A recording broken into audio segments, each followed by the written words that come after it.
Messieurs, on va taper sur le gros sujet de la semaine qui nous intéresse. On a deux trucs qui nous intéressent, qu'on voulait mentionner du côté de Chaf. Et moi, de mon côté, je voulais aussi qu'on parle un petit peu de cette actu chaude quand même du jeu, même s'il n'y aura pas grand-chose à en dire pour l'instant, puisque c'est techniquement une annonce de la part de Riot Games sur les prochains équilibrages et patchs à venir, mais surtout la conversation qu'on est en train d'avoir aussi sur le jeu, notamment avec des résultats de top qui sont très présents sur le jeu, qui arrivent quand même à bien s'en sortir. Certes, ça n'est pas forcément la représentation de tous les joueurs au monde, on a aussi des vétérans qui sont présents et qui ont quand même un niveau correct sans être des tops, et aussi des débutants. Et la question à leur poser, c'est notamment la difficulté du jeu. Comment est-ce qu'on fait pour graviter autour d'un jeu qui n'a pas de motion input, qui est pensé comme étant donc plutôt simpliste. C'est quand même un jeu qui se présente avec cet archétype comme étant, en tout cas dans ce type de format, qui est un Tag Fighter, un jeu qui sort un peu du lot, notamment pour des facilités d'accessibilité. Et il y aurait même carrément des personnes qui diraient que c'est plus dur que s'il n'y avait pas de motion input. Donc on va avoir l'occasion de parler de ça tout en détail. Si toi tu devais faire une toute petite preview, Chaf, là-dessus, sachant que toi tu es quand même un gros doseur sur des jeux de combat, en plus de ça, Skullgirls, tu maîtrises aussi quand même pas mal ton sujet. S'il fallait être concis, mais vraiment concis pour un préambule, qu'est-ce que toi tu en penses ? C'est très nuancé et qu'on peut en parler très longuement sans forcément être d'accord. C'est très concis. Très concis, d'accord. Mais alors, s'il fallait développer légèrement ton petit point de vue, mais assez rapidement, que toi tu dirais sur le sujet. En fait, j'ai besoin de développer le point de vue pour réellement... oui, non, mais prends une minute. Prends une minute. Ouais. C'est plus compliqué que ça. Le truc, c'est qu'on s'est toujours battu avec l'accessibilité dans les jeux de combat. Et c'est très dur de savoir qu'est-ce qu'on fait bien, qu'est-ce qu'on fait mal. C'était pour beaucoup le problème principal des jeux de combat qui empêchait les gens de jouer au jeu. Et on a vu des solutions arriver du côté de Guilty Gear et compagnie. Et c'était pas nécessairement bien ou nécessairement mal. Ça a changé à chaque fois. Est-ce que les modes contrôle du côté de Street 6, c'est bien?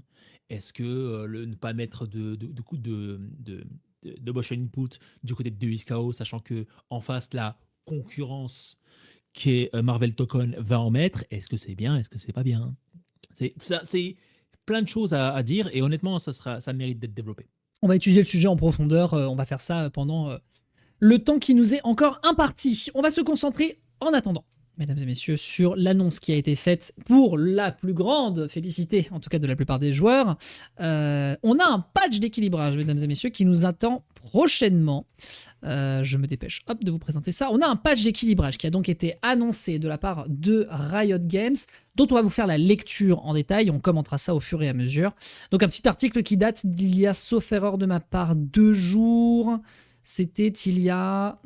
Faut que je vérifie. Ils mettent pas la date ni la personne qui a rédigé. Ah si, autant pour moi, le 4 novembre, donc c'était bel et bien il y a 2 jours. Donc correctif de 2xKO 1-0-1-2, bon ça c'est pas si important. Nous testons un nouveau type de correctif et vous informons des équilibrages prévus. Donc, je vais vous faire la lecture assez rapidement et sur chaque petite section, etc. On va en parler avec le bon Chaf. Donc salut tout le monde, nous allons bientôt tester un nouvel outil qui permet d'appliquer des correctifs rapides, c'est-à-dire des petits ajustements ou des corrections de bugs que nous pouvons déployer sans avoir besoin d'interrompre le jeu pour maintenance. Bon, ça en l'occurrence, moi j'ai pas de truc à redire sur le sujet, c'est plutôt positif que dès qu'il y a une petite merde qui est un petit peu problématique, surtout pour des choses qui sont des considérations esthétiques ou autres, notamment le correctif qui a été fait ici. Voilà, ça, je trouve que c'est plutôt bien que ça puisse être fait sans que le jeu soit modifié. La seule chose que ça demandera, c'est non pas une maintenance, mais simplement le fait que les gens doivent juste refresh leur navigateur. Le truc auquel ça me fait penser, moi, personnellement, c'est les MMO. Moi qui suis un gros doseur de Guild Wars 2 à une époque, il y avait écrit « Le jeu va être mis à jour, veuillez redémarrer votre launcher ». Voilà. Il n'y avait pas besoin de plus, pas besoin de moins. Donc ça, en l'occurrence, c'est plutôt très bien. En fait, c'est un système qui existe déjà sur les MMO depuis longtemps, notamment pour les gros fichiers, en fait, qui consiste à ce que le jeu, même si vous tournez, en fait, de son côté, le launcher télécharge la mise à jour, le temps que ça soit lancé. Et il serait peut-être temps d'ailleurs, oui, de passer à la modernité, parce qu'une maintenance pour des trucs de ce genre-là, à part des gros trucs, et en soi je peux le comprendre, c'est juste pour moi des mauvaises gestions de planning de la part des éditeurs, mais ça c'est juste moi qui le pense de mon œil extérieur. Le truc, c'est que les maintenances de ce genre-là, qui peuvent se télécharger en background, c'est fait sur les jeux qui ont beaucoup de maintenance de base. Un jeu de combat, c'est pas nécessaire. Oui, certes. Hein. Si on non, mais tu as raison. demande de faire une mise à jour... Pareil pour LoL d'ailleurs. Tous les 3 mois, tous les 6 mois, oui, etc., pareil pour LoL. ça va. Pareil pour LoL qui laisse le jeu en l'état toutes les 3 semaines. Donc en fait, ce qu'ils font, c'est qu'ils font de la pause, ils font de la création en amont via le PBE et ensuite ils lancent le bordel. Je comprends C'est une l'idée. question d'infrastructure. Voilà. Oui. Alors que c'est vrai qu'un système pour un MMO qui est en monde vivant continu, ça n'est pas la même chose. Pour le coup, je suis assez d'accord avec toi là-dessus. Comme nous testons encore cette fonctionnalité pour l'instant, nous allons simplement corriger un très léger bug sur Jinx. Évidemment, ils sont encore en train de faire le laboratoire. Nous choisissons délibérément un changement mineur à des fins de test. Donc, il corrige un bug qui faisait que les effets visuels de regarder ça, donc qui correspondait aux 4H de Jinx, persistaient même lorsque l'action était ininterrompue. Bon. Ce correctif sera déployé le 4 novembre à 11h, donc c'est déjà fait. Il devrait vous obliger à redémarrer votre client et à télécharger la mise à jour. Ce qui se fait donc de manière très simple pour un bug aussi minime, honnêtement. Étant donné les nombreuses discussions autour de la méta, là c'est le sujet qui nous intéresse, mesdames et messieurs, nous souhaitons également vous faire part de nos plans d'équilibrage pour les prochains mois. Mais tout d'abord, il y a 2 points que nous voudrions rappeler. Avant d'apporter une modification, nous voulons nous assurer qu'elle améliore réellement le jeu. Alors, moi j'ai des trucs à dire sur cette phrase, mais je vais poursuivre. Parce que je sens la douille arriver. Cela peut sembler évident, mais il est facile de sous-estimer la réflexion et les tests nécessaires pour apporter une seule modification. Nous devons réfléchir attentivement à la façon dont tous nos systèmes de jeu s'articulent, prendre le temps de nous assurer que chaque modification semble appropriée lors des phases de test et éliminer tous les bugs indésirables qui pourraient en découler. Alors, sur cette première tech, qu'est-ce que ça te donne comme feeling ? Moi, mon feeling, je vais le faire en une phrase, ça me donne la sensation qu'ils sont un peu débordés sur ce que représente réellement un équilibrage de jeu de combat. Non. Je pense qu'ils savent exactement ce qu'ils font. Je pense, pour moi, de mon côté, je pense plus que c'est une manière de justifier leur choix. Le fait de dire la méta va pas bouger, allez vous faire enculer. Yep. Bon, en vrai, excusez-moi, je suis vulgaire. Allez vous faire voir, quoi. Non, mais c'est quand tu fais un jeu de combat de genre, parfois il faut avoir un certain ego trip, parce que sinon tu n'as pas une direction, un cap très clair sur où est-ce que tu veux amener ton jeu. C'est le cas de Tekken, c'est le cas de Mortal Kombat. À un moment ou un autre, il faut qu'il y ait parce que en fait, tu as les 2 cas. Je me plie à tout ce que dit la communauté et tout ce que fait la communauté, et ça donne patch d'équilibrage après patch d'équilibrage après patch d'équilibrage, et les top tiers se mélangent, et on ne sait pas exactement où va le jeu.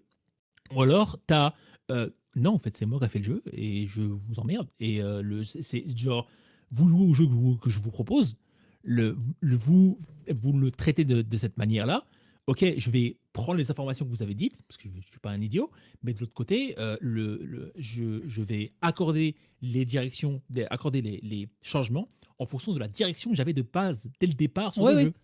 Toujours est-il que pour l'instant, la direction à laquelle on est confronté, c'est qu'il y a un Big 3 et que tout le monde est de plus en plus en train de dire que ça représente un petit souci. Ceci étant, on a commencé à avoir un peu plus de représentativité de personnages, notamment sur des petits tournois par-ci par-là. Notamment, il y a eu 2 Brooms qui ont remporté un top 8 sur un petit tournoi récemment. Donc, enfin, qui n'ont pas remporté, mais en tout cas qui sont montés dans le top 8. Bon. Il y a une marge d'appréciation. Il y en a même d'ailleurs une vidéo qui est sortie sur YouTube de la part d'un utilisateur qui est là pour dire les gens, attention, Braum, ça reste quand même solide. Faites gaffe. En fait, pour les joueurs de Street Fighter, comprenez un petit peu la différence entre un Ken et un Sagat. Okay, je vais détailler ce que je suis en train de dire, mais de manière générale, personne n'a envie d'avoir des top tiers que composés de Sagat. Ils veulent avoir des top tiers composés de Ken. Ce que j'essaie de dire, c'est qu'il y a des personnages qui sont construits et qui ont des kits qui ne seront que super forts. Sagat. Il y a la manière dont le personnage est construit, on peut rien faire, il est super fort, si je le baisse trop, il est inutile, il faut absolument que je garde un maximum de choses. C'est ce qui s'est passé justement avec Sagat à la sortie de Street Fighter 6, on l'a nerfé, mais il reste quand même solide. Oui, je pensais aussi à Akuma aussi, quand il a commencé à exister. Akuma était un problème aussi. Et de l'autre côté, il y a Ken. Ken est fort, il peut être fort dans cette situation-là, mais il n'est pas overpété. Parce que la manière dont marchent les systèmes le rendent très fort, le rendent très solide, le rendent aussi garanti, c'est un peu ça le problème, presque plus facile à jouer et à garantir des options où tu peux gagner, des situations où tu peux gagner que d'autres persos, mais ça n'empêche pas que le design est propre. Oui, Maintenant, il faut se poser la question. Est-ce que le design de Braum est propre ? Est-ce que le design de Blitzkampf est propre ? Est-ce que le design de Vi est propre ? Mais ils le sont tous. En fait, c'est surtout ça, c'est qu'ils le sont tous, mais en confrontation avec le reste de ce qui se passe, malheureusement, ils sont dans le bottomless pit. Enfin, pas Vi, mais en tout cas, Blitzcrank et Braum, oui. On en a parlé Et déjà ça- la semaine dernière de tout ça. Hein. Ouais, exactement. Et ça, c'est une question d'équilibrage. Ça n'a strictement rien à voir avec la direction que Riot veut avoir de Braum ou la direction que Riot veut avoir de Blitzcrank. Je pense que la direction ne changera pas. Hein. Oui, ça c'est Ils ont un sûr et cap. certain. Voilà. Globalement, ce qu'ils ont l'air de faire, en fait, d'un point de vue pessimiste, moi je le dis, c'est qu'ils ont l'air de prendre leur temps parce qu'ils sont un peu en mode la situation elle est tendue, on sait pas trop quoi faire. Toi, t'es plutôt en mode non, au contraire, c'est rassurant parce qu'ils prennent leur temps et ils sont pas en train de céder à la panique. En vrai, les deux avis se défendent. Moi, je trouve que les deux avis se défendent selon la vision que tu peux avoir Je d'un dis pas jeu que de t'as combat. tort. Je dis pas que t'as tort. C'est leur premier jeu de combat. Donc ils savent pas. Il y a plein de choses qu'ils savent pas faire. Même s'ils ont des très très bonnes Mais de personnes dans l'autre- l'équipe, attention. Hein. C'est ce que j'allais dire. C'est exactement ce que j'allais dire. C'est mon mais en fait. Mais Combo Fiend, Clockwork, Pat de Flip, Yoshi qu'on n'a pas parlé aussi. Hein. On n'a pas parlé de Yoshi qui est extrêmement important. Oui, et d'ailleurs, qui tweet directement pas dit sur mal Twitter- d'ailleurs. Hein. Qui tweet pas mal et qui a directement dit sur Twitter non, mais on sait ce qu'on fait. Hein. Ok, tout le monde se plaint d'Echo et tout le monde se plaint d'Yasuo, mais on sait Vous ce qu'on inquiétez fait. pas, ouais, c'est bien sûr. Vous inquiétez pas. De De toute façon, hein, les gros patchs, incessamment sous peu. de toute façon, de ce qu'on en a compris, en fait, les gros patchs vont fonctionner à chaque saison et il y aura un mid patch si jamais il y a vraiment des problématiques gigantesques. En tout cas, ça a l'air de C'est s'orienter comme ça, puisqu'on a l'early access Ouais. début octobre, on est à la mi-novembre et la saison 0 commence en janvier. La saison 1 C'est la commence en janvier. recette. C'est la recette Street Fighter. Tout à fait. Alors, deuxième rédaction, nous faisons preuve de prudence afin d'éviter toute réaction excessive. Les méta mettent du temps à se développer, ce qui semble surpuissant au début peut parfois s'équilibrer une fois que les joueurs découvrent de nouvelles stratégies de contre. Et notamment, je vais essayer de vous le trouver, parce que c'est vrai que ce truc-là, ça a quand même fait un petit peu parler de lui, même si tous les personnages malheureusement n'ont pas le privilège d'avoir un dash assez rapide. Mais tu as dû voir les clips toi aussi, notamment contre la Super 1 de Timo. Est-ce que je l'avais noté dans mes signets? Il est fort possible que ce soit le cas parce que je signe tellement de trucs. Ah oui! Alors attends. Ça, il faut absolument que je me la mette de côté. Je t'en reparlerai après. Alors, tac. Non, ça non. Ça non plus. Je suis persuadé que j'ai le clip quelque part. Ah non, effectivement, non, j'ai des clips j'ai des trucs qui datent du 20 octobre. Alors, comment est-ce qu'on appellerait ça? On appellerait ça le side Paris, le dash Paris. On peut appeler ça comme ça, ouais, Dash Paris. Donc du coup, ouais, je te laisse du coup expliquer donc, ce que je viens de lire donc d'un point de vue de l'évolution de la méta sur certains persos à Projo. L'idée étant que on peut facilement parier les projos après, pour avoir une meilleure mise en avant, pour contrer les boules en fait, pour pouvoir absorber un petit peu de meilleure manière les boules. Je vous invite donc à regarder là ce qui se passe. Alors, regardez ce que fait Harry contre la Super Intimo. Pam.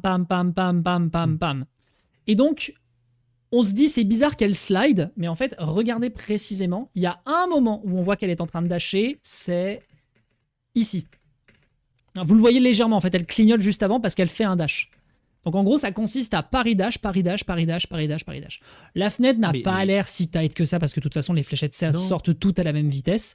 Mais ça permet à minima contre ce personnage-là, contre Jinx, ça n'est pas possible puisque c'est un multi-hit instantané sur sa Super 1.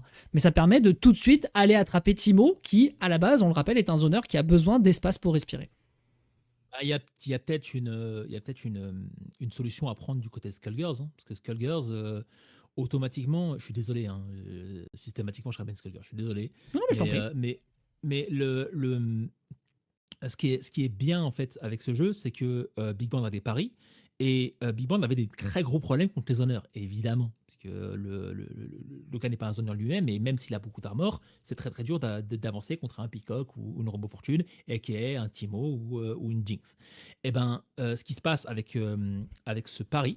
Seiko me fait mourir de rire. Salut Seiko. Ce qui passe avec ce pari-là spécifiquement de Big Bang, c'est qu'ils ont buffé le pari pour que dans un patch, du jour au lendemain, Big Bang arrive fait beaucoup plus de mise en avant en fait, et va 2 fois plus en avant sur un pari classique quand il parie une boule que quand il parie une attaque physique. Et voilà, ça règle le problème. Eh ben écoute, voilà, ce sont des petits détails. Voilà, c'est des détails. Tu peux get closing extrêmement facilement après. Après ça, ce sont des détails, comme tu viens de le dire, d'équilibrage de la part des devs. Là, on parle de joueurs qui ont trouvé une solution contre Timo, alors que pour l'instant, il n'y a eu aucune modification. Ça vient des devs. Non mais les devs sont pas idiots. Ça vient des devs, mais c'est pas un dev qui a soufflé à un joueur fais un dash pari. Non, ça existait. C'est pas ce que je dis. Ouais, voilà, ça existait. Et Ça a été existait, mais les découvert. joueurs ne l'avaient pas encore décelé, et du coup, maintenant, c'est une possibilité, et c'est certainement, je pense, la moyen la plus viable de bloquer le mid-screen que propose Timo très rapidement avec ses fléchettes. Alors, Moi, je évidemment, pense attention, hein, sincèrement. c'est un truc un peu ballsy qui consiste à casser la distance pour éviter de se prendre la pressure, parce que fondamentalement, Timo, s'il t'attrape dans ta garde, il a gagné Oui, quand même, parce qu'il maintient le full bien sûr. screen. En plus de ça, il t'a gratté un peu de vie. Mais en l'occurrence, si tu es dans une situation de tension et que tu te dis allez foutu pour foutu et que tu fais dash pari sur les 9 coups et qu'après tu retrouves une ouverture, tu peux gagner des games dans ces configurations. Bien sûr. Bien Après, sûr. le pari a l'air Après, d'être fort dans le jeu. moi, je pense principalement que, vu qu'on parle d'anciens joueurs et vu qu'on parle d'une team CM quand même bien fournie, du côté de Riot, ils savent exactement ce qu'ils font et ils savent aussi exactement que le moindre écart sur la tier list allait rendre fou Twitter. Et il fallait qu'ils passent par des choses entre ce qui a été réellement dit, ce qui est réellement problématique sur le jeu, et ce qui est juste du vent, parce que personne ne veut bosser en fait réellement les choses qu'il y a dans. Genre, Non mais Timo doit mourir dans le chat. genre, c'est un exemple. C'est un exemple, tu vois. on Moi, va je pas dire de qui on parle. Non, moi, je connais quelqu'un qui aurait pu dire un truc du genre apprenez le match-up. Mais Oui. ça c'est autre chose. Un brave chauve. D'ailleurs, j'en ai pas profité Voilà. pour le signifier, mais bon, voilà, un soin, monsieur, d'ailleurs. On est passé chez le coiffeur, ça Merci. se voit. Il faut Merci. vraiment que je fasse un Merci. truc. Moi, de mon côté, c'est une catastrophe. Alors, on enchaîne. On enchaîne. Nous préférons vous laisser le temps de vous adapter avant d'apporter de gros ajustements. Le fameux dash pari. Et puis, on rappelle encore une fois que le jeu a à peine un mois. Il y a des choses qui doivent être travaillées d'un point de vue défensif autant qu'offensif par tous les joueurs. Cela dit, si quelque chose commence à rendre le jeu monotone ou injuste, nous interviendrons pour rétablir l'équilibre. Alors, ça, pour le coup, ça reste une formulation qui, selon l'interprétation que tu as envie d'en avoir, genre si t'es un loleux hater et que tu en as ras-le-bol de Timo et Echo et Yasuo, tu peux le prendre comme étant un truc de si quelque chose commence à rendre le jeu monotone ou injuste.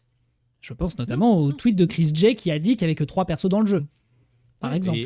Donc, et de l'autre côté, avec un jeu aussi monotone et aussi triste à voir, on a des phases comme ce qu'on a vu tout à l'heure avec la DreamHack Arena. C'est fort vrai. La DreamHack Atlanta, pardon. C'est fort vrai. Après, encore une fois, ce sont des top players. Ils ont poussé le jeu dans ses retranchements jusqu'à maintenant. Pour des gens qui sont silver, or et qui essayent de se dépêtrer comme ils peuvent et qui se tapent leur 33e Timo qui balance des slingshots de l'autre côté du terrain, bon.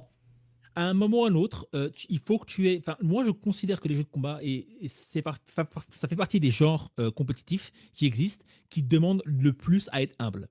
Oui, ça complètement. Tu n'es pas carry par 4 autres joueurs qui peuvent gagner la game. C'est pas du tout la même philosophie, non, mais ça, on est d'accord. Tu n'as pas besoin, tu n'es pas couvert par oh là là, ils ont pris 2 persos absolument pétés avec une synergie complètement débile. Ce qui fait que cette synergie complètement débile là, elle est contre moi, je peux rien faire. Non, la synergie débile, tu peux la prendre si tu as envie. Donc, tu peux taffer contre. Non, je suis d'accord. Non, pour le coup, je suis d'accord. J'essaie de me faire un peu l'avocat du diable, mais je vois ce que tu veux. Non, mais c'est normal. Non, mais c'est complètement normal. Et moi, je pense que Riot, genre, ils ont eu cette réflexion-là pendant 10 longues années. Tout à fait. Genre, on va tout faire pour essayer d'éviter qu'on se retrouve devant les mêmes problèmes que tout le monde a sur tous les jeux de combat qui existent.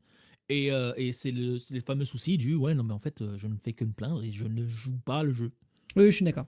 Non, je suis d'accord.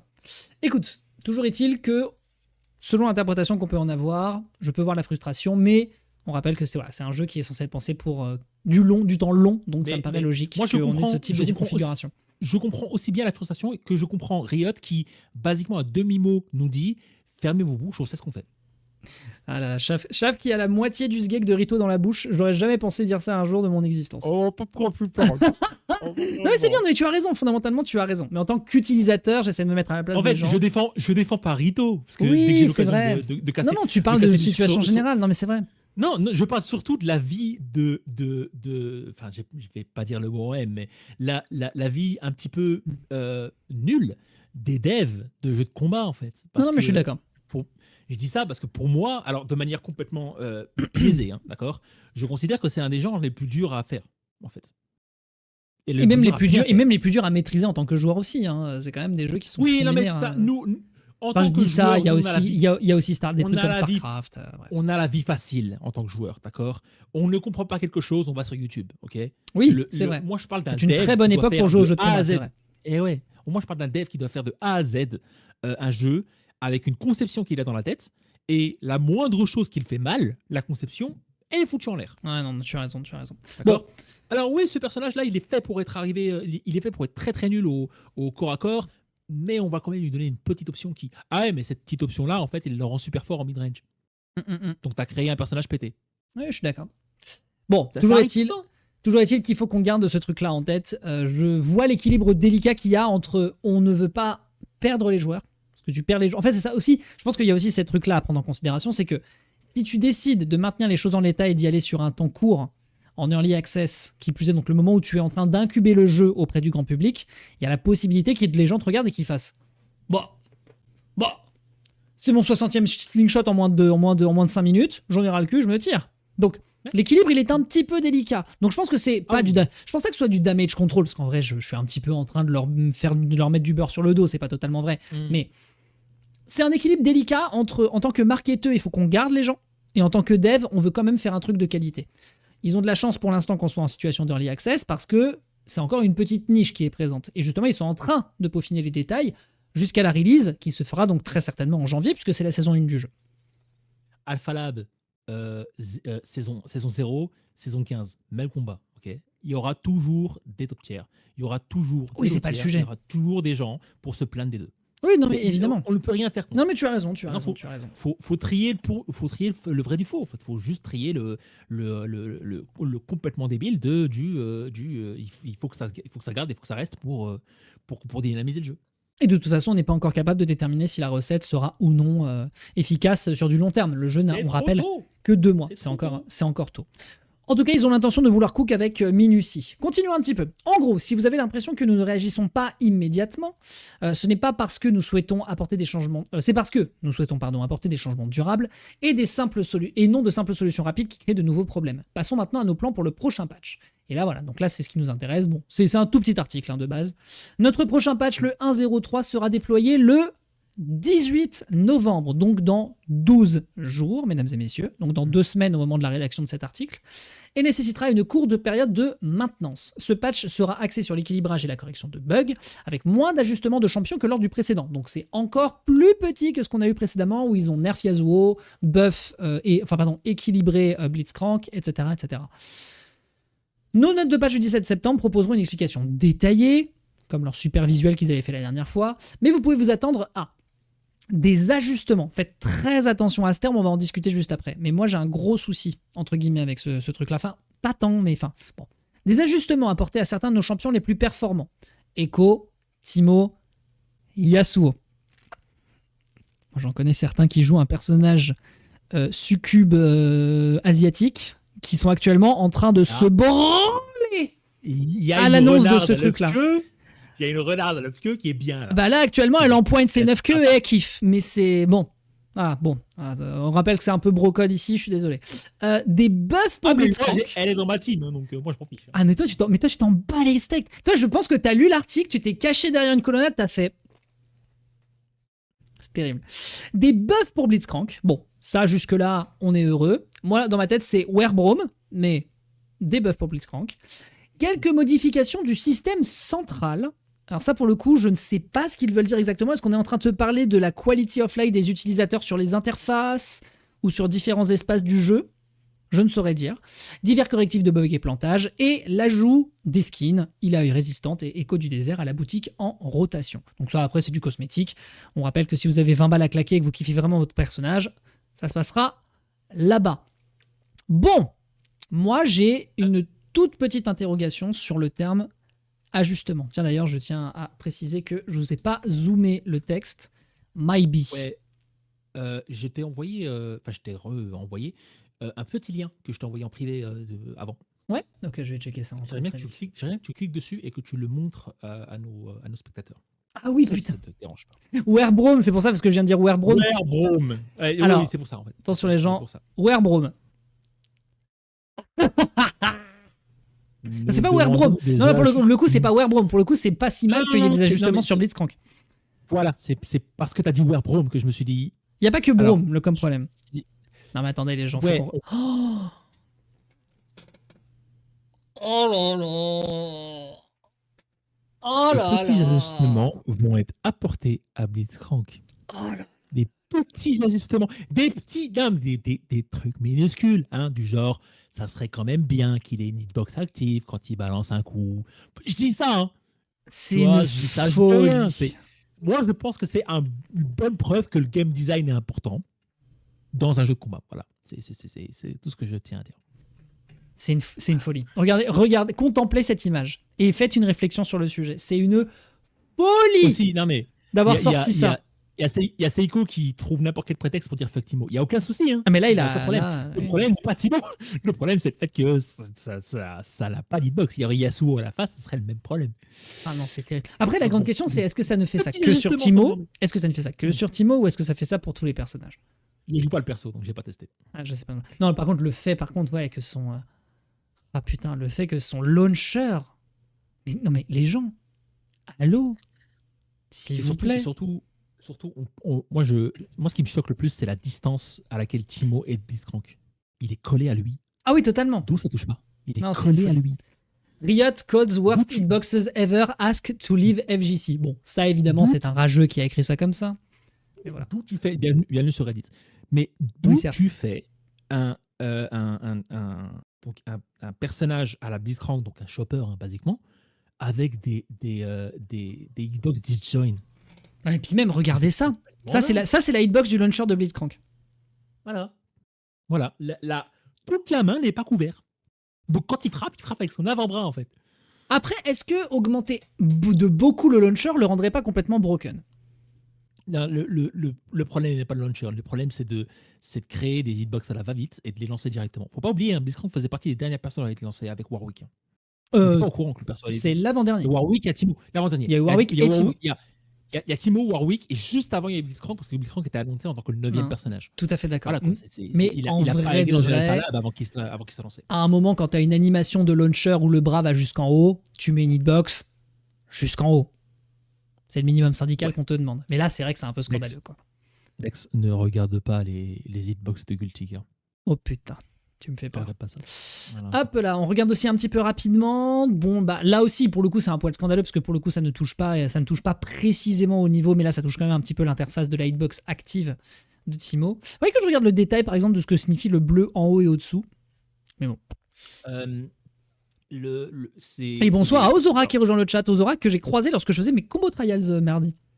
Le vert est une Hurtbox, mais je crois que le bleu. Alors, c'est universel sur pas mal de jeux de baston, mais si je ne me trompe pas, le bleu permet de passer des projectiles tout en étant attaquable avec une attaque. D'accord. Bah pour le coup, ça a l'air d'être un peu ça, quoi. Ça a l'air d'être légèrement ça. Bon, quoi qu'il en soit, effectivement, c'est assez scandaleux et on espère évidemment que les ajustements sur Blitzcrank seront de bonne facture. Je maintiens tout de même Werbro. Un petit ajustement est demandé à Blitzcrank. Ouais, ça serait pas trop mal. Donc par contre, de l'autre côté, moi j'ai un souci avec le terme... Alors, j'ai pas forcément un problème, mais le terme ajustement pour parler de Echo, Timo et Yasuo. Mais ça se trouve, ça sera pas un équilibrage, Dex. Oui, ça doit certainement être un équilibrage. Parce que quand tu dis... En général, moi j'ai joué à League of Legends. League of Legends, quand ils disent on nerf, ils nerfent. C'est-à-dire qu'il y a des trucs sur le personnage... c'est pensé vers le bas.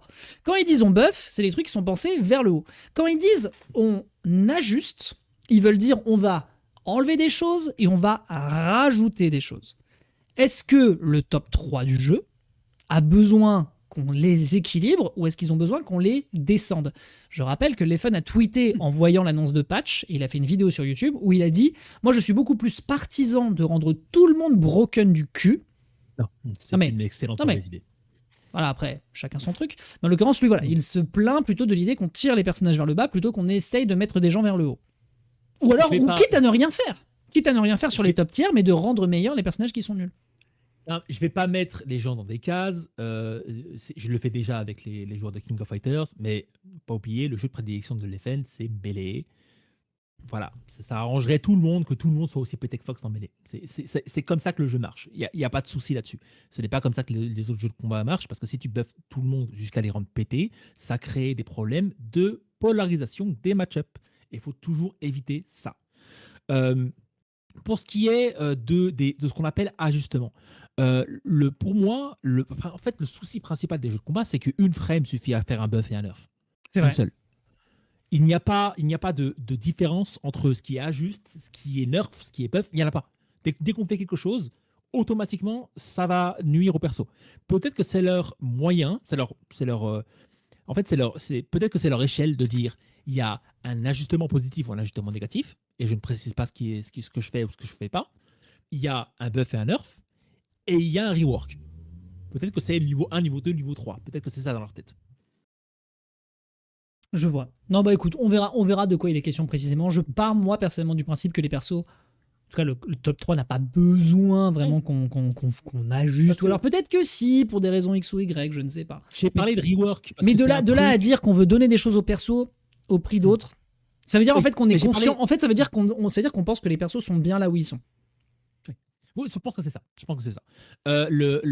Et en soi, si tu as envie de rendre Echo, pas nécessairement pété, mais du genre plus facile à gagner certaines situations que d'autres, libre est ton choix.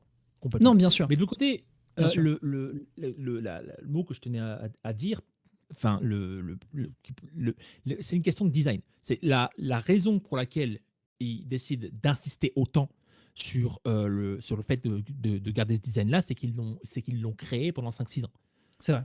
Non, mais bien sûr. Qui tiennent à cette Naturellement. direction. Et surtout, Naturellement. surtout, j'ai parlé de rework tout à l'heure. Rework est un mot qui est énormément utilisé pour les MOBA. Parce Oui. que ça arrive que quand ils sortent un personnage, ce qu'ils appellent un champion, une légende, un héros, je m'en tape, ça arrive que le patch, imaginons, il y a patch 1, patch 2, patch 3, patch 4, d'accord. Il y a un personnage qui est sorti patch 1. Et là, on est patch 4. Patch 4, le jeu n'a rien à voir avec Oui, ce non, qu'il mais- était patch 1. Oui, en l'occurrence, c'est pas des Voilà. patchs, mais on est en train de parler de saison. C'est-à-dire qu'un personnage édité Non, en 2011 n'a plus rien à voir avec une méta de 2021-2022. Je parle bien de patch. Je parle bien de patch parce que je suis pas en train de parler de combat. Je suis en train de parler Oui, d'autres oui, genres. non, mais en l'occurrence, non, Là où je voulais en venir- sur League of Legends, ça s'appelle des saisons aussi. Hein. Une année entière, Ouais, ça mais s'appelle une ça- saison. Ouais, alors qu'on change d'année, qu'on change de patch, peu importe. En fait, l'idée c'est que d'un patch à l'autre, un MOBA, spécifiquement un MOBA, hein, je parle, peut réellement radicalement changer et n'avoir rien à voir avec ce qui s'est passé avant. Ce n'est pas le cas des jeux de combat. Les jeux C'est de pas le combat- cas de League of Legends non plus, mais bref, oui, je vois ce que tu veux dire. League of Legends 2018 a rien à quelque chose vraiment à voir avec League of Legends 2011. C'est vrai ça. Non, mais justement, ce ne sont pas des patchs. Enfin, si, ce sont des patchs fondamentalement. Mais alors la construction d'une saison et de ce qui s'y passe sur une map, etc., ça change. Voilà. Ça change par saison. Ozora- On considère la saison Ozora 2025, la saison 2024. Ozora vient de me sortir un exemple qui est parfait. Overwatch. Overwatch, c'est nickel. Overwatch, il y a rework sur rework sur rework. Pas seulement parce qu'on considère qu'un personnage est moins fort ou plus fort, mais parce que la méta n'a strictement rien à voir avec ce qu'on démarrait d'Overwatch. Faut pas oublier, Overwatch a démarré 6v6. Maintenant, c'est 5v5. Non, tout à fait. Non, mais c'est un petit peu ce que je te dis, mais parce que comme tu connais pas League of, peut-être que c'est. Voilà. Ou alors peut-être qu'on parle de la même chose, mais qu'on se comprend pas. Juste. Je connais principalement Hero of the Storm. C'est le MOBA que je connais. League of Legends, tous les ans, ils ont une année, ce qu'ils appellent une saison, si je dis pas de bêtises, ou alors peut-être que je dis de la merde, ou alors que c'est une année. Bon, quoi qu'il en soit. Si je crois que la saison commence en janvier. Enfin, je crois que l'année commence en janvier pour eux. Donc, janvier, février, un truc comme ça. La map change, il y a des nouveaux trucs sur la map, les tours font des trucs différents, les sorts principaux font des trucs différents, etc. par perso. Ça dure l'entièreté d'une année. Salut Awaken. Et l'année suivante, ça change encore radicalement. Alors, dans toute cette année, il y a des patchs qui se font toutes les 3 semaines, tous les mois environ. À peu près, c'est à peu près comme ça. Et ces patchs-là, en fait, ne sont pas des trucs de rework. Les reworks qui sont pensés dans League of Legends, c'est de dire ce perso est sorti en 2014, la méta aujourd'hui n'a plus rien à voir, donc du coup, nous décidons de. Parce qu'en plus de ça, ce perso est bas dans les usages, on va décider de changer son truc parce que, 1, graphiquement, il nous convient plus, 2, son kit n'est plus adapté à ce qui se passe dans la méta, etc., etc. Il y a certains items, ça marche pas bien pour lui et tout. Et donc, du coup, on décide de l'ajuster et donc de créer un kit complètement différent. C'est arrivé pour Atrox, c'est arrivé pour Urgot, c'est arrivé pour Udyr légèrement, c'est arrivé pour Skarner aussi récemment. Voilà. Autant pour moi, c'est pas ce que fait Blizzard. Blizzard, si on fait ils ont envie de faire un rework au milieu d'une année, ils font un rework au milieu d'une année. En l'occurrence, ce n'est pas ce que fait Riot. Mais quand on parle de rework, on parle bien de changer le kit d'un perso quasiment de fond en comble. Oui, on est d'accord. Et là où je voulais en venir, c'était ma conclusion, c'est que les reworks, ça n'existe pas dans les jeux de combat. Un design reste un design. Ça, c'est complètement vrai, oui. Et ouais, parce qu'il faut pas oublier. C'est assumé. Il y a quelques ajustements, il y en a eu sur Smash Bros, etc. Mais qu'on soit clair, net et précis. Smash Bros est un exemple spécifique qui n'est pas quelque chose qu'on voit dans les autres jeux de combat. Et dans les autres jeux de combat, faites en sorte de changer la priorité d'un dragon, par exemple, vous rendez tout le monde fou. Oui, bien sûr. Et si surtout, vous avez décidé Si vous avez décidé de rendre le dragon gros et en étant le seul dragon invincible de Ryu, je dis un exemple à la con, d'accord? C'est le seul dragon invincible de Ryu en ne comptant pas l'IX, et d'un coup vous dites, vous savez quoi, on va supprimer l'invincibilité sur le dragon gros. Les gens arrêtent de jouer à vos jeux. Ah, Voilà. j'entends. Après, Aussi il simple y que a ça. des ajouts de moves, si je dis pas de bêtises. Ken ne disposait pas du Dragon Lash avant Street Fighter 6. Non mais ça, on parle d'ajout de move quand on passe de 5 à Non, 6. mais c'est pas un rework en l'occurrence, mais ce que je veux dire par là, c'est que le kit du perso va légèrement changer. Non, Légèrement. il y a une différence. Enfin, c'est comme si tu me disais qu'il y avait un rework sur Harry si on passait d'un League of Legends 1 à League of Legends 2. Bon, d'accord. Ok. Non, mais j'entends ton argumentaire. Tu Peut-être vois? Guignou dans DBZ, et encore, je suis pas sûr de ce que je dis. Ça, pour le coup, je crois que t'es pas très DBFZ et moi non plus, donc je suis pas capable Non, si, de. non, j'en ai entendu parler. Je sais de quoi il parle. Le truc avec Ginu, c'est que la manière dont il était designé de base était réellement de base, hein, tout autour de sa transformation, vu que Change. comme dans l'animé, ouais, voilà. Si on a tous regardé l'animé, j'imagine ici, il change de corps. C'était principalement designé là-dessus. Ils ont nerfé ça. Donc ça a Oui. changé un petit peu le perso. Mais c'est pas vraiment un rework, c'est plus un Parce nerf que oui, qu'autre chose. la feature existe toujours et le kit reste le La même. Ouais. feature existe encore, voilà. Bien sûr. Pourquoi on était parti sur les reworks? Parce que je voulais bien faire la différence entre un rework, enfin ce qu'on appelle ajustement, rework, buff et nerf, Oui. comme des levels. Et Oui, ok. je vois bien Riot réagir un petit peu comme ça, sachant que ils doivent intégrer des termes jeu de baston avec des termes lolistes Mhm. qui n'ont pas forcément à voir l'un D'accord, l'autre. d'accord. Bon, en l'occurrence, Voilà. voilà, un rework, c'est vraiment une refonte totale d'un personnage, et du coup, on est à peu près dans les mêmes configurations, mais c'est des trucs qui sont pensés en dehors des méta. C'est juste, on trouve que le perso ne correspond plus à la vision qu'on a du jeu, et à la vision qu'on a du personnage, qui pourrait être plus intéressant dans son design, dans son histoire et tout. Et donc, du coup, on retravaille les choses. Mais par contre, ils le font avec beaucoup de minutie. Il y a assez peu de persos qui sont rework. Ça, c'est une certitude. Je sais même pas si Shyvana va être rework, finalement. Je crois qu'il l'avait dit pendant un temps. Enfin, bref. Donc voilà en tout cas pour les infos concernant ce passage sur le patch. Moi personnellement, j'ai pas trop d'attentes particulières déjà parce que je pars du principe qu'ils vont y aller avec prudence. Ça c'est sûr, ils y vont doucement. On rappelle que c'est de l'early access. J'ai quand même envie qu'on calme un peu Echo. J'ai quand même envie qu'on le calme un petit peu, notamment dans ses possibilités avec son kit, notamment sur les images rémanentes. Il faudrait peut-être qu'elles disparaissent plus vite. Il faudrait peut-être certaines choses de cet ordre-là pour permettre à ce qu'ils soient un peu moins forts. Idem du côté de Yasuo, mais Yasuo a déjà été légèrement nerfé, ce qui fait qu'aujourd'hui il est considéré comme un peu moins intéressant qu'Echo. Et surtout, moi, un truc qui me tue, mais je comprends pourquoi, mais c'est que Harry passe sous les radars dans le patch. Voyons les choses, c'était Halloween il y a peu de temps, d'accord? Imaginons, non, Où mais est-ce que tu m'emmènes? tu vas savoir de quoi je parle. Non, mais tu vas savoir de quoi je parle. Imaginons, on est tous les deux en train de demander des bonbons et un sort, ok? Et on me donne 3 bonbons, mais toi on t'en donne un. Qu'est-ce que tu Oui. préfères que le gars fasse? Qu'il me retire à moi 2 bonbons ou qu'il te Ouais. donne 2 bonbons? Oui, non mais d'accord. Ok. C'est peut-être pas mieux de buffer Warwick quand on y pense. Warwick est Quand bien là où il est. Moi, je maintiens que ce serait Braum qui aurait besoin d'aide. Oui, forcément. Mais quand je dis ça, je suis un petit peu en train de dire que Leffen a raison, dans le sens où ce serait bien quand même de buffer tout le monde. C'est pas ce que je dis. Ce que je dis, c'est que la priorité sur les buffs, c'est bien, comparé au nerf, parce que ça rend le jeu plus fun. Il faut pas oublier les nerfs, parce que sinon, ça polarise les match-ups. Oui, Voilà. non mais oui, tout à fait. Bon, en tout cas, voilà, Harry passe un peu sous les radars. Le perso a quand même montré qu'il avait un kit très versatile. Sa mobilité aérienne est quand même assez énervée. Bon, on verra évidemment ce qui arrivera à bouger, mais je pense effectivement qu'elle correspond bien avec les top tiers, mais que elle tout seule, bon, Sonic Fox nous a un peu prouvé le contraire, mais en soi, c'est Sonic Fox. Bon. Donc voilà, en ce qui concerne le patch, est-ce que vous avez des attentes précises, mesdames et messieurs, dans le chat? Évidemment, n'hésitez pas à vous exprimer sur les frustrations ou sur les choses que vous aimeriez qui bougent sur le jeu. On va pouvoir attaquer la suite qui nous intéressait justement dans le sujet du jour, qui est donc la difficulté du jeu overall. Et pour ça, on a une petite vidéo à vous montrer. Alors, les anglophones, force à vous.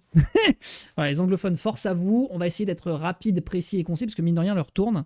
On voulait avoir un petit aperçu. Je vais vous augmenter d'ailleurs un peu la vitesse, comme ça on sera plus peinard. Et je vais voir si on peut mettre des sous-titres francophones, mais ça m'étonnerait. On va mettre de l'anglais. Bon, bah écoute, on va se baser sur de l'anglais.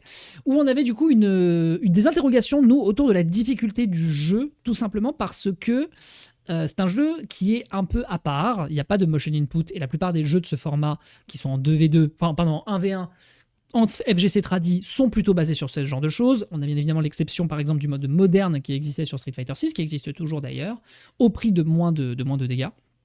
Là, c'est complètement assumé comme design, ils veulent être accessibles à tous, mais il s'avère que certaines personnes pensent que ça pourrait être contre-productif. Que non seulement les débutants vont un peu se perdre, et surtout que les vétérans vont trouver que c'est encore plus dur à faire.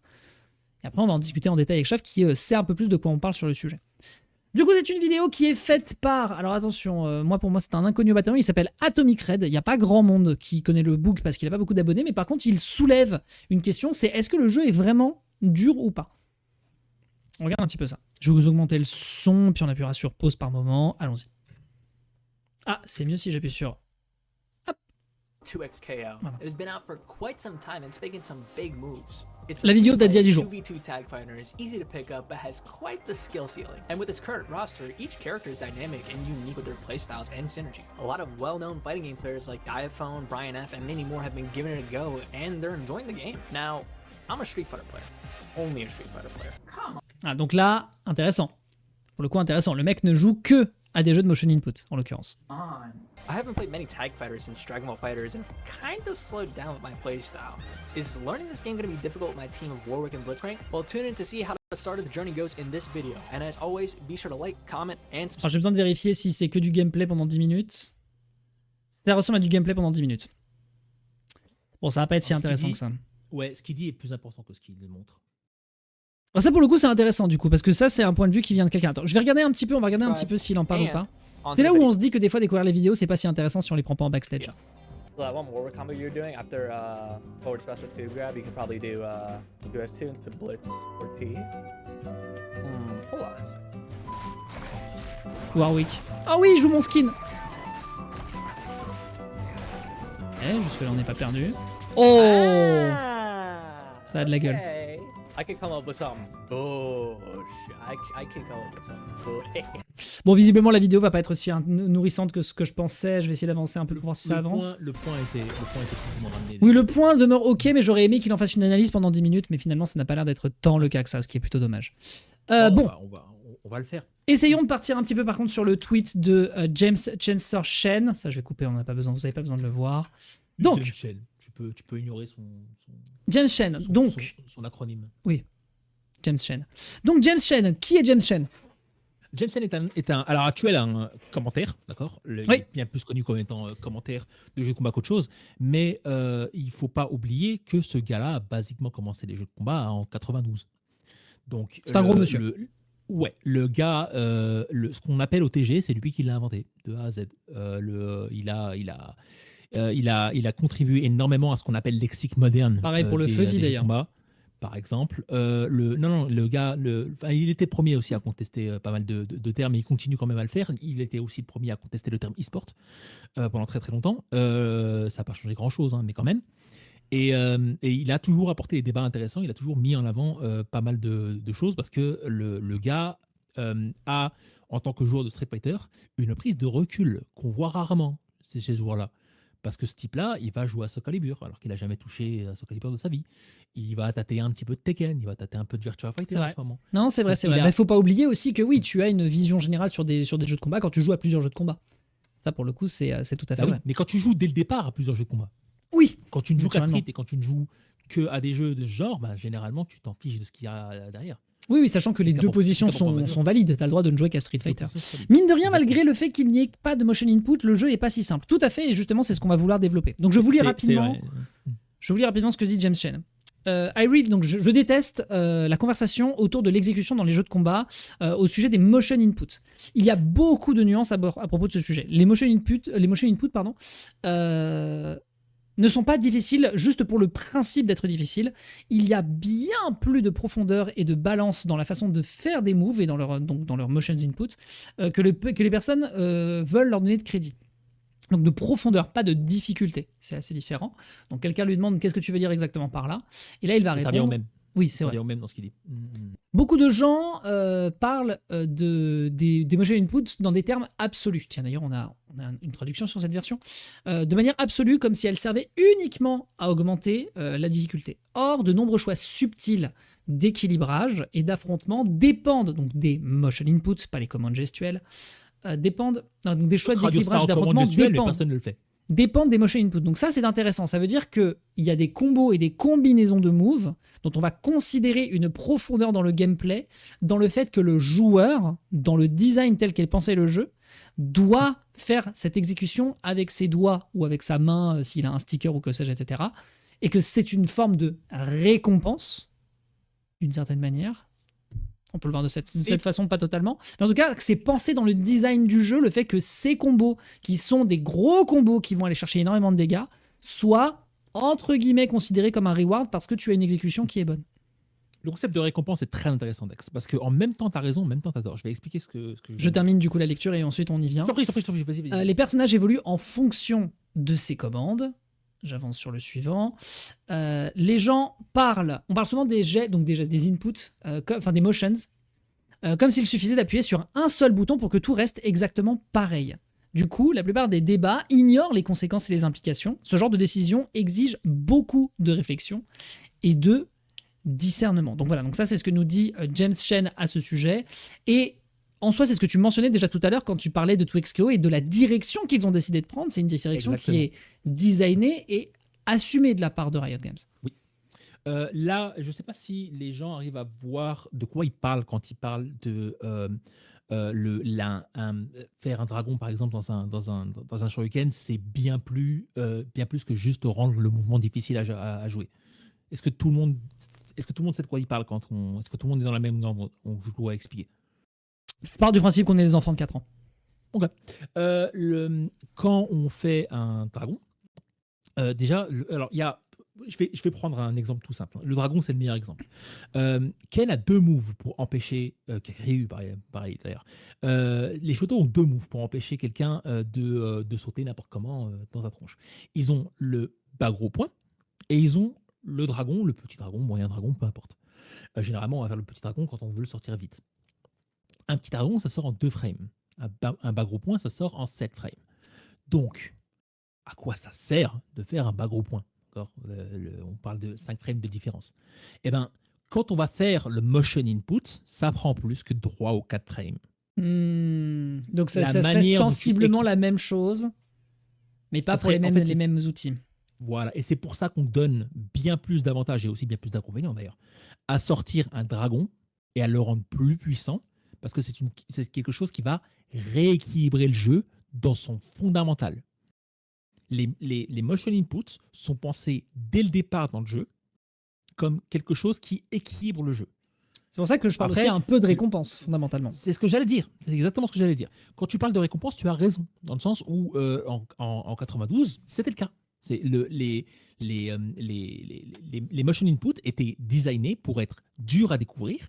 Et quand ils s'étaient découverts, c'était spectaculaire, c'était un exploit et il fallait le souligner. C'est plus comme ça maintenant. Bah oui. Sur des on est 25 ans, 25, on est 30 ans plus tard. 25, on est 30, on est même 5 ans plus tard, Dex. Même 5 ans plus tard. On a designé donc l'intégralité de comment on respecte le kit d'un perso en fonction des special moves. Ce qui a rendu, en fonction aussi des motion input, ce qui a rendu, par exemple, le model control très très difficile à équilibrer. Le model control étant le model control du côté de Street Fighter 6, c'est donc un layout, donc un layout de boutons alternatif qui n'a plus en fait le fameux layout de Street Fighter, à savoir petit point, moyen point, gros point, petit pied, moyen point, gros pied. On supprime tout ça et à la place on met donc un seul bouton de petit, un seul bouton de moyen, un seul bouton de gros et un bouton dédié au spécial avec un bouton pari, blablabla. Mais l'idée de cet input là, c'est qu'on n'a plus du tout besoin de faire des quarts de cercle, des dragons pour sortir les mouvements. Par contre, ils seront nerfés au niveau des dégâts. Beaucoup de gens disent, c'est bon, ça a résolu le problème. Ça a été un débat. Le débat, c'était ça. C'est OK, ça résout le problème. Les noobs pourront s'amuser avec ça. En plus, ce ne sera pas fort. On s'en fiche. Et l'autre qui disent, oula, attends, je m'en fous que ça fasse 80% de dégâts comparé à 100% si tu le fais l'input. Faut se rappeler que c'est un dragon quand même. La priorité du dragon reste la même. Je suis quand même invincible. Ça sort quand même super vite. Quelle est l'utilité pour moi de sortir encore bas gros point si je joue moderne, sachant que j'ai accès à un bouton sur une seule touche? Ouais, d'accord. Et c'est un débat. Non, mais je suis d'accord Quand- que c'est une forme d'équilibrage particulier parce que derrière, on est conscient de quelque chose, c'est qu'il faut être capable de prendre, pour des raisons de marketing notamment, tout le monde dans le train pour pouvoir justement remplir les caisses et que tu perds des gens qui, au niveau des motion input, moi par exemple, j'ai tenté l'expérience Street Fighter 6, ça m'a un peu rapidement éjecté de l'expérience. Et sur 2XKO, même si, comme le dit Ozora, et c'est très important de le souligner, il y a quand même de la profondeur et de la complexité. Mais je pense que la profondeur et la complexité, elle vient d'ailleurs. Et c'est peut-être d'ailleurs un truc qui peut potentiellement faire chier certaines personnes. Et du coup, je vais développer. En l'occurrence, l'exécution du jeu. Alors, je trouve que Yasuo est exigeant en termes de motion input, enfin de motion input, d'exécution. Mais une fois que tu l'as et que tu as fait travailler ton cerveau, tu l'as. Et ensuite, tu vas pas déterminer ce que tu fais avec le personnage dans le fait de te planter sur un quart de cercle, mais simplement parce que, par exemple, tu auras mal fait, je sais pas moi, par exemple, un 3S1, un 3S1L ou un 3S1M dans ta combinaison, et que du coup, tu vas planter des trucs. Mais globalement, le jeu a de la profondeur dans des aspects qui vont plutôt être de l'ordre de, je trouve, comment t'exploites les fuses, comment tu vas décliner ce que tu fais autour de ta... Je sais pas pourquoi ma souris bouge toute seule. Bref, c'est ça qui va déterminer la richesse, je trouve, dans le jeu. Aussi, les combos que tu vas avoir avec tes persos en tag, parce qu'il faut pas oublier que c'est un tag, donc forcément, c'est encore plus riche qu'un 1v1, et encore. Mais c'est pas dans l'exécution à proprement parler, parce qu'une fois que tu as le combo, tu vas partir dans un truc assez routinier, et ensuite, c'est ta créativité qui détermine tout le reste. Ce que tu peux aussi faire, attention, dans Street Fighter, mais c'est beaucoup plus vénère, je trouve. Et donc, c'est une forme de compromis qu'ils sont allés chercher. Mais il n'empêche pas que, je suis d'accord avec ce que dit Ozora, ça ne veut pas dire que le jeu n'est pas pour autant facile. Il y a encore des trucs qui sont bien compliqués, parce que ce que tu dois ensuite, toi, avoir de tête au fur et à mesure que tu joues, c'est quel est le hit stun de mon adversaire ? Quel va être ce qu'il va faire dans le désavantage ? Quelles sont les options dont il dispose, qui sont quand même assez riches ? Le break également, qu'il faut pouvoir anticiper, qu'il faut pouvoir prendre en considération. Quand est-ce que j'attaque ? Quand est-ce que je me défends si l'adversaire veut le break ? Est-ce que je lui provoque le break ? Donc il y a encore plein de trucs qui sont non pas forcément dans l'accessibilité du jeu, dans le sens la proposition ludique, à savoir j'ai une manette et je fais des trucs, parce qu'on rappelle qu'il y a aussi une fuse où tu peux littéralement appuyer sur des boutons, ça fait des combos. Hein. Je tiens quand même à rappeler que ça aussi, ça existe et qu'on n'en parle pas d'un point de vue compétitif, mais elle existe. J'ai même plus son nom d'ailleurs. Et de l'autre côté, par contre, ce qui fait toute la diff, c'est la richesse de ce qui se passe dans le jeu et comment tu maintiens ton avantage, maintiens ton neutral, maintiens ton machin. Et sur ce truc-là, les tutos essayent de faire un peu en sorte d'apprendre des choses aux joueurs, mais ça se vit que par l'expérience. Il n'y a juste pas de mystère.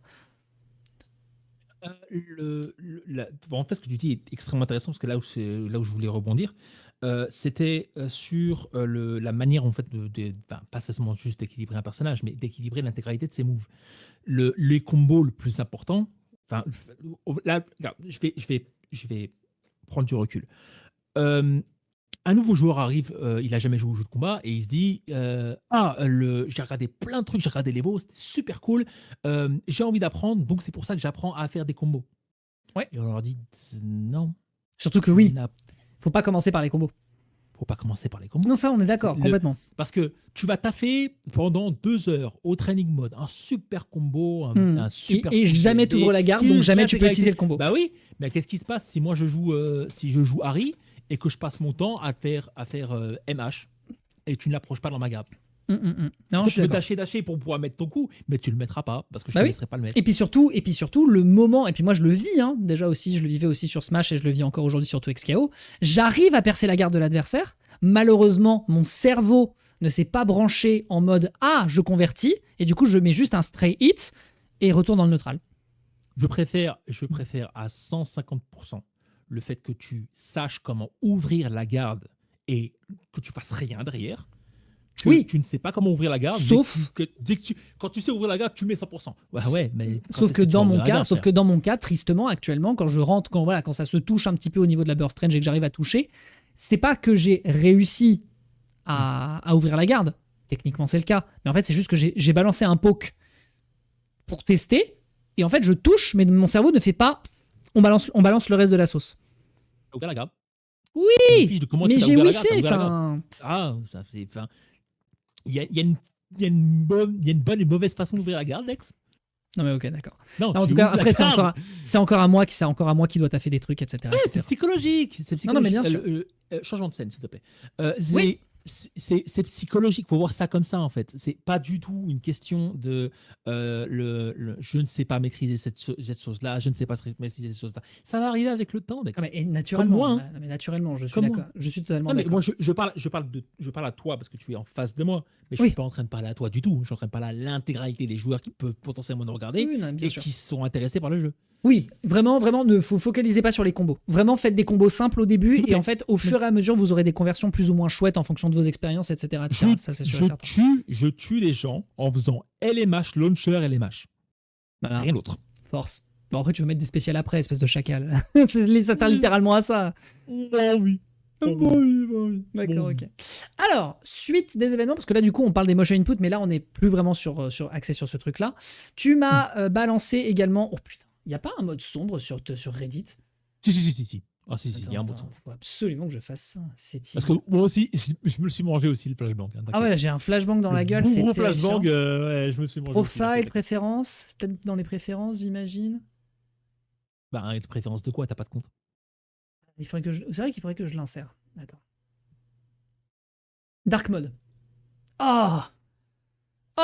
Oh my god! Ok, c'est bon. Ok, nous y sommes. Donc, nous disions, est-ce que les simple inputs sont trop durs pour les vétérans? Alors, nous, on avait du coup une interrogation, on avait un premier prisme qu'on vient de vous balancer pendant quelques minutes, qui est de se poser la question de l'accessibilité pour les débutants. Très bien. C'est intéressant de savoir si effectivement tu éjectes de l'expérience des joueurs qui n'ont pas envie, ou alors galèrent, ce qui a pu être mon cas, à faire des quarts de cercle, à faire des doubles quarts de cercle pour des supers, etc. On rappelle par ailleurs que lors de l'Alpha Lab, il fallait appuyer 2 fois sur 2 avant de balancer une super. Le seul motion input. Absolument. On rappelle que ça n'est plus le cas aujourd'hui. Voilà, aujourd'hui, tu peux littéralement appuyer sur S1, S2, ton move qui est invincible, on rappelle, hein, chaque S3 de chaque personnage est invincible au starter. Tu es invincible, frame 1 directement. Je trouve le mieux quand tu apprends à FG, c'est d'abord comprendre son perso avant d'apprendre à le jouer. Tout à fait. C'est d'ailleurs aussi pour ça qu'il est souvent conseillé aux débutants de jouer un seul personnage en Juggernaut. Oui. C'est le bear qu'on connaît ou c'est un autre bear? C'est tout à fait le bear qu'on connaît. Okay. J'espère que tu vas bien, mon brave Arthur. On se voit oui. samedi. Alors, donc, on va lire ça rapidement. Il n'y a pas un mode traducteur sur... Non, il n'y a pas de traducteur sur Reddit. Alors, si, mais c'est un peu chiant. Faut passer d'abord par Google. Bah, bref. Non, mais tranquille. Ouais. Tranquille. Envoyer le lien. Non, mais je t'en prie. On va se débrouiller comme on peut. Donc, je suis plutôt un joueur casual, donc je ne serai pas capable de répondre. Mais je trouve que les combos, que les inputs sont plutôt faciles. Là, sur ce point de vue-là, je pense que toi comme moi, globalement, c'est ok. On n'est pas trop perdu. C'est pas spécialement dur de faire des combinaisons pour aller chercher des combos avec le perso. Moi, je pense que c'est vraiment davantage le fait de sortir de ses habitudes et d'être créatif ensuite qui fait vraiment toute la différence pour des joueurs. Autant dans le désa que dans l'avantage. Dans l'avantage, c'est sûr et certain parce que c'est les combos. Dans le désa, je pense que c'est dans tous les jeux de combat. Faire des fuzzy guards, faire des jumps pour sortir d'un grab, etc. Ça, je pense que c'est universel à tous les jeux qui ont des gardes hautes et basses. Bon. 100%. Mais de ce que j'ai compris, quelques vétérans de jeux de combat ne sont pas capables de s'adapter à des inputs plus simples, à des schémas d'input plus simples, après avoir joué à des jeux de combat pour de toute leur existence. En tant que feature d'accessibilité, je pense qu'ils devraient mettre un système de motion input via une fuse. Attends, on avance, pour aider ces joueurs. Appelez-la la motion fuse ou quelque chose. Ça n'a pas besoin de donner un avantage comparé aux autres fuses, ça va juste permettre de remplacer les inputs simples avec un système plus complexe qui rendrait ça plus approchable. Alors pour le coup, je suis pas d'accord avec lui non plus, notamment sur le terme d'approchabilité, mais je suis capable d'entendre le truc. Cette idée est que the idea is that they'll eventually switch off and use the advanced fuse. Je comprends pas ce qu'il veut dire. Là, en fait, il veut faire l'inverse d'un motion control. Oui, en fait, il veut faire l'inverse du mode moderne. Il veut faire l'inverse d'un mode moderne. Ouais. Sort of like reverse pulse fuse, but for 30-year-old boomers. Voilà. Edit, c'était un shitpost. Je ne pense pas que le jeu en ait besoin. Et le contrôle sont bien comme ils sont. On va tous finir par s'y habituer. Donc ça, c'est intéressant. Le petit edit qui a été posté. Ceci étant, intéressant quand même comme prise de position. Oui, mais non. Parce qu'en fait, c'est basiquement comme si je prenais une fuse qui me nerf. Mon brave bear, il y aura déjà des ordis sur place, mais par contre, oui, ramène ton pad, parce qu'il est possible que ce grown-ass man se pointent pour se casser la gueule sur Street Fighter et sur 2XKO au local Saicom. Voilà. Gardez ça en tête. Mais bon, alors, en dehors du troll, c'est pas en soi si bête que ça. Par contre, je ne suis pas d'accord. C'est pour ça que j'ai ramené le sujet. Mais T'inquiète, je ne suis pas d'accord sur le terme d'approchabilité pour commencer. Parce que pour moi, l'approchabilité, c'est différent. C'est différent. D'ailleurs, l'approchabilité, oui, c'est exactement ce que j'ai dit par rapport à l'accessibilité. L'accessibilité, aujourd'hui, c'est un terme de game design qui est pensé pour que des personnes qui ont des handicaps comme de la daltonie, des problèmes de problèmes moteurs, etc., puissent quand même accéder au jeu. L'approchabilité, par contre, c'est le côté de dire le jeu, sa proposition ludique, elle doit être possible pour tout le monde et pour les mecs en différentes fonctions des conditions. Tristement, la séparation est super et franchement, je vais te copier ça. Elle a pris du temps. Mais ça ne marche qu'en français. Non, approachability and accessibility. Je ne vois pas le mot je ne vois jamais le mot approachability. Alors, en l'occurrence, il vient de le dire. Il vient de dire approachable. Ouais. D'accord, à l'heure actuelle, mais va sur Air Fighters. Oui. Dès qu'il suffit de rager sur Strive parce qu'apparemment le jeu est trop facile, tout le monde parle d'accessibilité. Personne ne parle d'approachability. Après, c'est peut-être qu'ils ont juste encore pas le terme et que ça doit se démocratiser. Mais j'entends ce que tu es en train de m'avancer. Oui. Mais c'est vrai qu'on confond constamment ce qu'on appelle accessibilité, à savoir le jeu est plus facile pour tout le monde, et ce qu'on appelle accessibilité, à savoir le jeu est plus accessible pour les personnes dans situation de handicap, etc. Situation de handicap, non-voyantes. Notamment Street Fighter 6 qui, en termes de sound design, est immensément accessible, puisqu'on rappelle qu'une personne sourde ou aveugle, je ne sais plus, une personne aveugle a fait des résultats sur des très gros tournois. Sven est incroyable, sans aucun problème. Sven est un très très grand joueur. Par contre, Sven est très très bon et Sven mérite d'être respecté justement parce que Street Fighter 6 ne met pas le paquet en matière de game design comparé à d'autres jeux. Si tu veux un jeu dédié spécifiquement, vraiment, pour les il nous tabasse sur Street Fighter 6 les yeux bandés. Ouais. C'est hilarant. Non mais on va parler de Broly Legs. Malheureusement, il est décédé, mais on va en parler après. Mais oui, le Mortal Kombat est bien mieux en termes d'accessibilité, en termes d'accessibilité que les Street Fighter. Pour le coup, intéressant. Il y a tout. Parce que beaucoup de gens avaient mis en avant justement ce truc-là vis-à-vis de Sven, justement. Dans Mortal Kombat, il y avait ce qu'on appelle les interactions. À savoir, tu pouvais prendre des éléments du décor pour frapper sur la tronche de l'adversaire avec. Ok. C'est plutôt cool. Quand tu activais ce mode accessibilité spécifique pour les personnes voyantes et malvoyantes, il y avait un petit bip qui sonnait à chaque fois que tu passais devant une interaction. Ok. Ah oui, d'accord, pour le coup, bien pensé. Il y a le game design qui change et qui donne plus de reverb si tu t'approches plus du coin ou l'autre. Sachant que par exemple aussi dans 2XKO, on rappelle, dans 2XKO, lorsque vous remplissez une barre de super, bon ça c'est sur tous les jeux, quand tu remplis une barre de super, t'as un son, et aussi quand t'as un double freeze par double move d'interaction, notamment le cas sur Ilaoi sur son combo trial, t'as un son de freeze supplémentaire qui est utilisé, qui est entendable. Bon bref. Le point de vue, alors cette fois c'est ce point de vue-là, en tout cas Mortal Kombat fait bien mieux les choses pour les en tout cas les personnes malvoyantes. Pour le point de vue Broly Legs, c'est extrêmement intéressant. Malheureusement, le regretté Broly Legs, il est décédé il y a quelques mois. Donc c'était une personne qui était atteinte d'handicap au niveau de sa, il y avait une malformation du corps et ça lui empêchait d'utiliser à 100% l'effet de ses mains. En fait, il ne pouvait pas utiliser l'intégralité de ses mains. Ce qui fait qu'il contrôlait l'intégralité de ses mouvements, je parle, avec sa joue. Impressionnant. Il collait sa joue sur le stick d'une manette 360 classique et il contrôlait le stick avec sa langue. Et il collait sa langue. Je crois qu'on a des joueurs de Smash qui font ça aussi. Ouais. Des smashers qui jouent avec leurs pieds, quelqu'un qui joue en mettant le stick dans sa bouche, etc. Ouais. Broly Legs était d'abord un joueur de mêlée avant. Et voilà, je pense qu'on doit certainement parler de cette personne. Et on en a un autre qui joue avec ses pieds aussi. Quand un aveugle rêve, il rêve de quoi? Alors pour le coup, tu ne crois pas si bien dire, mais les études ont montré qu'ils ont surtout des rêves auditifs. Et également, les aveugles ne sont pas 100% aveugles. En tout cas, les aveugles qui sont nés aveugles ne peuvent pas déterminer les couleurs. Mais en fait, il y a des flashs de lumière qui peuvent passer par-dessus la paupière, etc., qui peut être l'une des choses qu'ils perçoivent. Ça dépend lesquelles. Il y en a certains, c'est le noir complet. Et du coup, ça donne différents petits trucs. Différentes touches, différentes teintes en fonction des personnes. Et des personnes voyantes avant qui sont devenues aveugles ensuite, elles, par contre, sont un peu plus capables de justement donner des témoignages à ce sujet. Mais sinon, ce sont surtout des expériences auditives ou des expériences aussi sensorielles. De la chaleur, du froid. etc. N'oubliez pas la synesthésie aussi.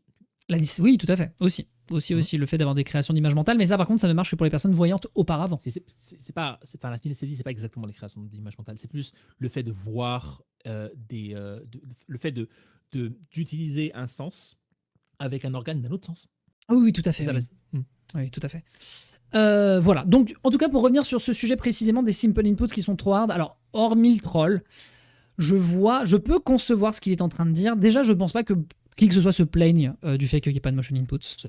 Je pense que c'est globalement pas un sujet. Par contre, ce qui est rigolo, c'est que là, on peut en revenir sur ce qu'on disait vis-à-vis du design. C'est-à-dire que si tu dis qu'il y a des moves qui sont récompensés par le fait de faire des motion inputs et qu'il n'y a pas eu de motion inputs qui ont été pensés, ça veut dire que tu vas te créer, au vu du design du jeu qui est pensé simple pour tout le monde, avec cette fuse, tu vas te créer un retard d'input.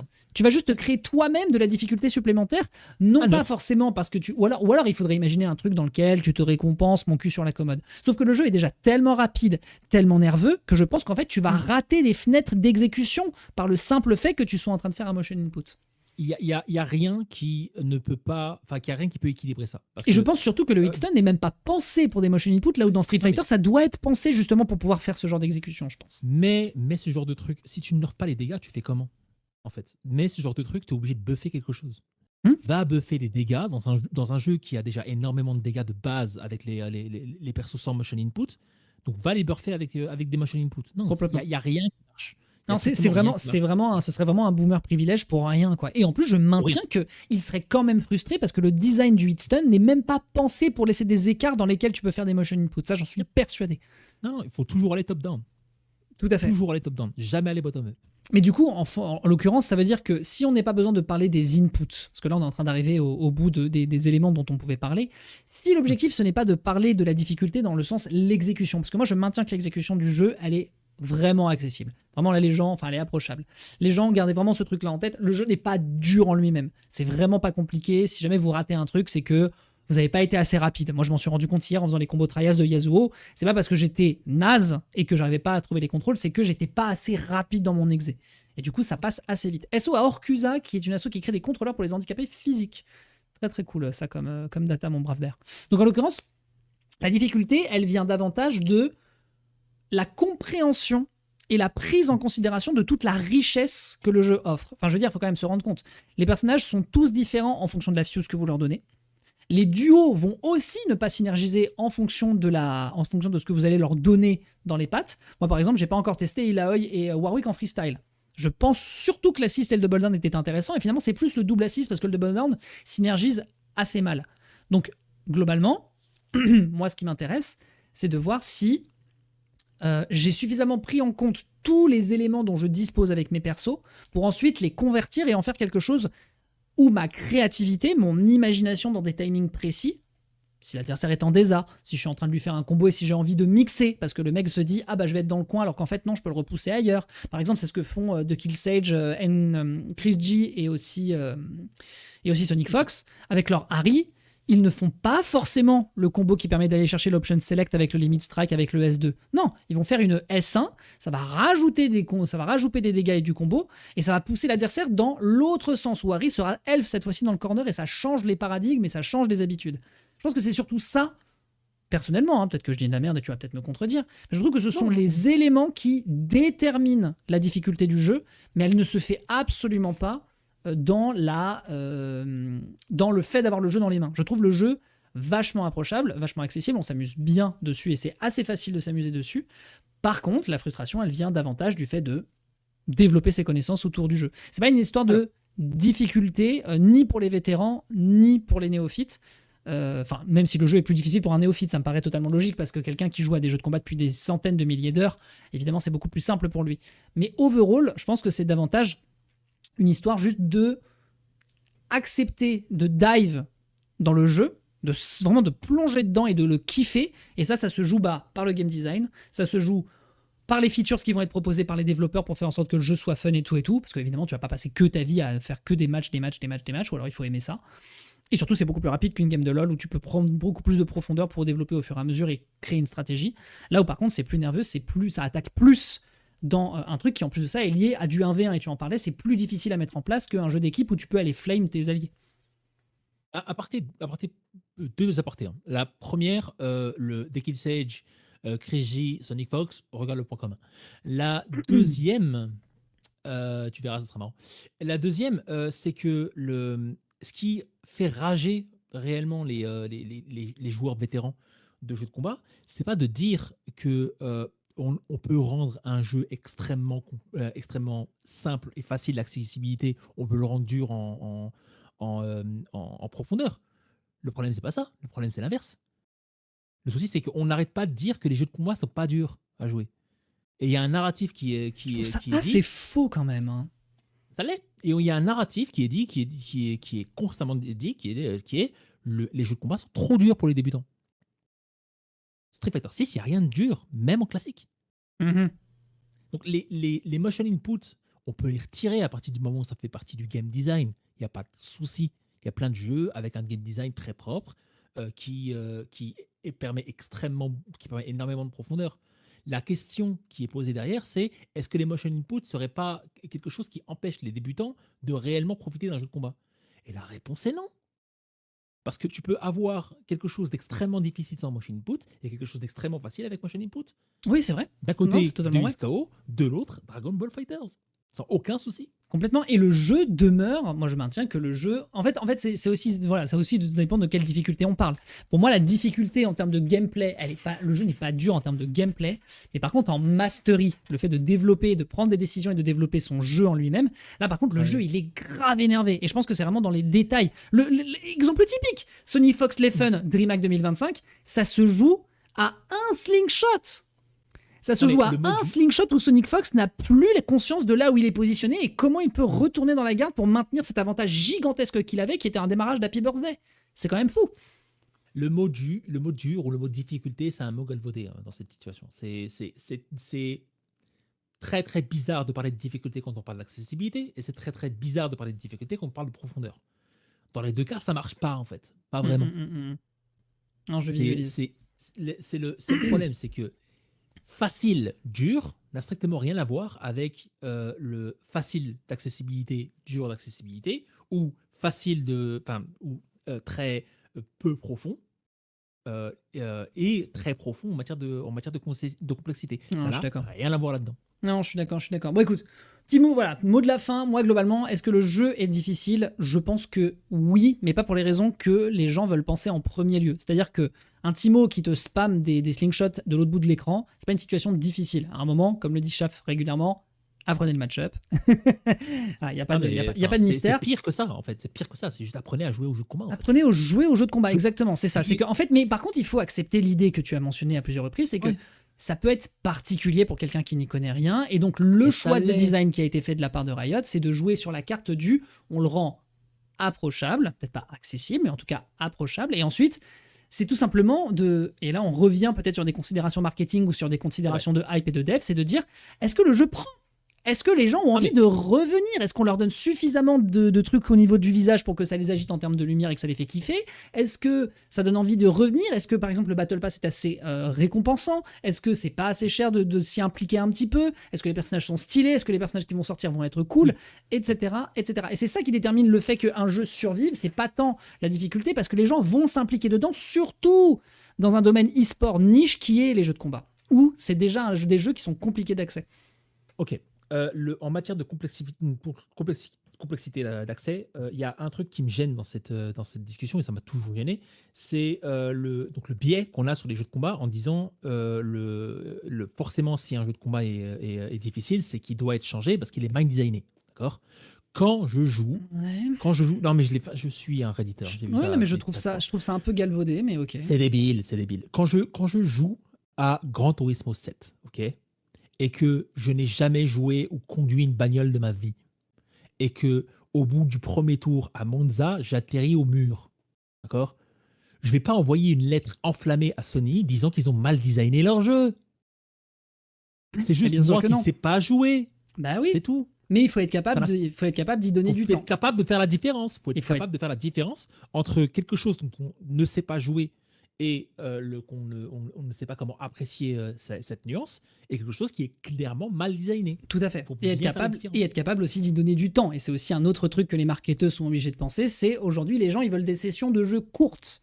Notamment les joueurs de jeux mobiles, ils sont dans les transports, ils sont dans les machins, ils sont dans les trucs. Par exemple, le fait que la Switch elle existe et qu'elle ait du succès, c'est que les gens peuvent y jouer dans les transports en commun. Bien sûr. Là, on est en Bien train de sûr. parler d'un jeu PC où les gens peuvent quand même s'impliquer, etc. Mais je suis du il y a genre. tellement de trucs à faire sur un ordi aujourd'hui que tu vas jouer un peu et tu vas partir sur autre chose et tu vas revenir, etc. Mais il faut que façon, l'expérience courte, elle soit kiffante. Et je trouve que sur ce point-là, Twix Caillou est plutôt une réussite. Qu'on soit clair, c'est Riot d'ailleurs. Riot n'ont pas fait que de XCO, ils ont aussi fait League of Legends et Valorant, donc ils savent de quoi ils parlent. Il y a bien plus de reproches qui est fait sur le genre jeu de combat en tant que genre mal designé qu'on en fait sur les FPS ou qu'on en fait sur les MOBA. C'est vrai. Il y a, Mais parce qu'il y a un côté puriste aussi. Il y a aucun, il y a personne, enfin il y a plus de, il y avait à un moment où il y avait plus de 150 millions de joueurs sur le League of Legends. Ouais. Et personne s'est dit, ah, peut-être que mettre des pixel balls, c'est un problème de design. quand il y a, quand il y a Valorant derrière, et Counter-Strike, hein, c'est pareil, d'accord. Et personne s'est dit, bon, pourquoi est-ce que clipper des têtes est plus lucratif que juste toucher le corps, en fait. Comment marche le concept. Ah, mais oui, mais en fait, ça vient de... Il y a toujours des excuses, toujours des explications. Par contre, les jeux de combat, dès qu'il y a un truc qui est mauvais, oh, stop, c'est de la merde, il faut rechanger, il faut tout changer pour que ça se rende facile pour moi et pour que je puisse jouer au jeu pendant 2 semaines et que je ne touche plus jamais au jeu après. Est-ce que la conclusion, ce serait pas un peu que les joueurs de jeux de combat sont des chialeuses?